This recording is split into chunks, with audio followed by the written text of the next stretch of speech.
Të dashur qytetarë, e nisëm vitin me zgjedhje, e mbyllëm po ashtu me zgjedhje. 4 palë zgjedhje gjithsej, duke përfshirë edhe raundin e balotazhit në 17 komuna. Secila ishte e lirë, e rregullt, pa incidente dhe me rezultatet pranuara nga të gjithë. Kosova nuk ka nevojë ta kaloj testin e demokracisë. Kosova është tashmë shembull i demokracisë. Ju falenderoj për angazhimin dhe mirëkuptimin, ju përgëzoj për pjekurinë e lartë politike dhe qytetare. Jam i nderuar tej mase për besimin që na e keni dhënë për të vazhduar shërbimin ndaj jush si njerëz të këtij vendi dhe ndaj vendit si Republikë Sovrane me përkushtim dhe përpikëri edhe për 4 vite të ardhshme. Ndërkohë, përkundër sfidave që vetëm sa na gjallërojnë e maturojnë si shoqëri dhe si institucione, shumë gjëra kanë ecur në barë e pa pengesa. Viti 2025 ka qenë viti njohjeve të reja. Për herë të parë pas më shumë se 10 vjetësh, 4 shtete të reja të shtrira në 3 kontinente të ndryshme njohën Kosovën si shtet pavarur dhe sovran.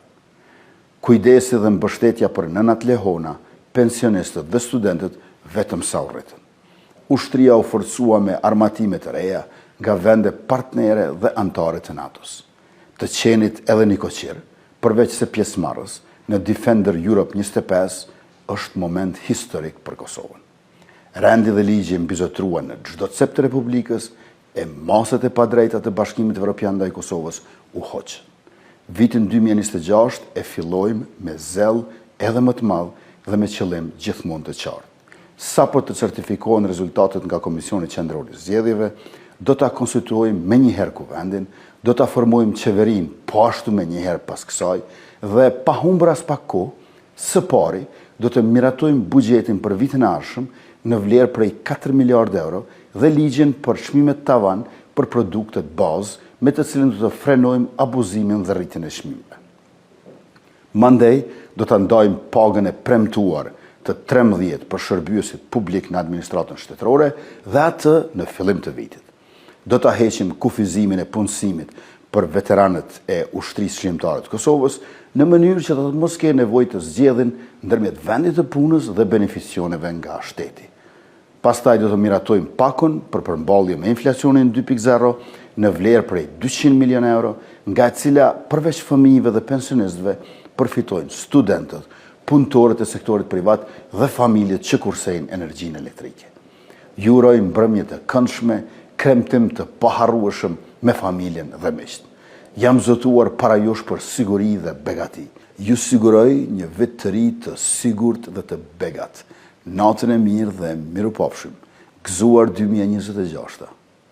Albin Kurti njoftoi se rezultati i fundit zgjedhur ka thirrë rekordin e vitit 2021, duke i dhënë atij një mandat edhe më të fuqishëm. Ai siguroi se nuk do të ketë asnjë blokadë në krijimin e qeverisë dhe kuvendit. Për postin e presidentit, ai paralajmëroi konsultime me Vjosa Osmanin, por theksoi se kjo çështje do të trajtohet vetëm pas formimit të ekzekutivit. Shumë mirë. Sa i përket ju shfar mirë. Po më shumë mirë që po vazhdon me u përgjigj. Kur ta përfundoj bëhet shumë mirë. Kosovës dhe ka bëshëm ta përfundoj përgjigjen. Ku mbeta tash se është vështirë edhe me u përgjigj njeriu. Kapitullin 3. Pra, nuk ka të bëj asgjë më. Mirëmbrëma të gjithëve. Vullneti i qytetarëve tashmë gjendet në kutitë e votimit. Ruajtja e këtij vullneti të shprehur është esencial për legitimitetin dhe kredibilitetin e procesit zgjedhor. Aty e kemi përsaktimin për të ardhmen e vendit tonë dhe të institucioneve të tij.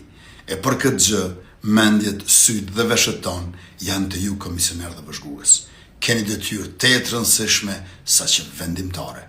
Ju faleminderit e mirupafshim. Të nderuara media të pranishme sonte këtu, shumë të dashur qytetarë të Republikës, më lejoni të shpreh mirënjohjen time të thellë dhe falenderimin për mirëpritjen e jashtëzakonshme në të gjitha qytetet, fshatrat, lagjet, shtëpitë e familjet, gjithandej vendit tonë. Po ashtu një falenderim për mira vullnetar, simpatizant e aktivist që organizuan fushatën dhe ishin krahu ynë i fort në këtë fitore madhështore. Me 9 shkurt, si vjet, fitoi lëvizja vetëvendosje me partnerët. me 28 dhjetor 2025, fitoi populli i Kosovës dhe Republika. Urime fitoria më e madhe në historinë e vendit. Tash na presin shumë punë përpara, rezultati sotëm na ka bërë të qartë